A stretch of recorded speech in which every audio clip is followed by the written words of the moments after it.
এবার ভোট গণনায় দেরি হওয়ার কথা আগেই জানিয়ে দিলেন প্রধান উপদেষ্টার প্রেস সচিব শফিকুল আলম। বিকেলে প্রেস উইংয়ের সংবাদ সম্মেলনে তিনি জানান, এবার ৯ লাখের বেশি আইনশৃঙ্খলা বাহিনীর সদস্য মাঠে থাকবে। এছাড়া নির্বাচন কমিশনকে সব ধরনের সহযোগিতা করতে ৩ বাহিনী প্রধান ও পুলিশ প্রধানকে নির্দেশনা দিয়েছেন প্রধান উপদেষ্টা। বিস্তারিত সুমাইয়া খানের রিপোর্টে।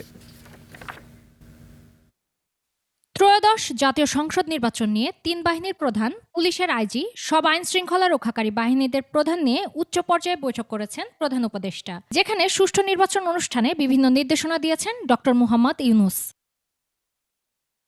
পরে ব্রিফিংয়ে প্রধান উপদেষ্টার প্রেস উইং জানায়, গণভোট ও পোস্টাল ব্যালট সহ বিভিন্ন নতুন পদ্ধতির জন্য এবারের ভোট গণনায় দেরি হবে। যে এই বছর আপনি জানেন তো ভোট গণনা একটু দেরি হতে পারে। এটা ভোট গণনার জন্য এটা অনেক সময় হয় যে ভোট গণনা দেরি হলে অনেক ধরনের রিউমার তৈরি হয়। হ্যাঁ, কিন্তু আজকে জানানো হয়েছে যে ভোট গণনা, এটার কারণ হচ্ছে আপনারা জানেন যে শুধুমাত্র তো ইলেকশনই হচ্ছে না, সাথে একটা রেফারেন্ডামও হচ্ছে।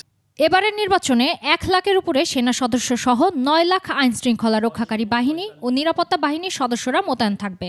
এছাড়াও ভোট কেন্দ্রের জন্য ২৫,৫০০টি বডি অন ক্যামেরার ব্যবহারের ওপর জোর দিয়েছেন প্রধান উপদেষ্টা।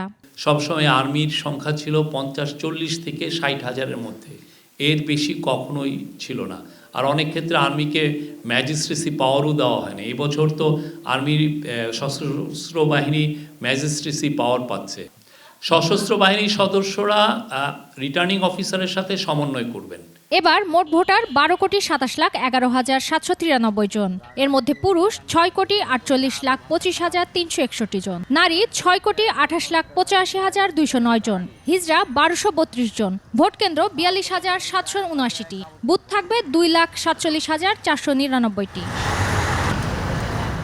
সুমাইয়া খান, ২১ টেলিভিশন, ঢাকা।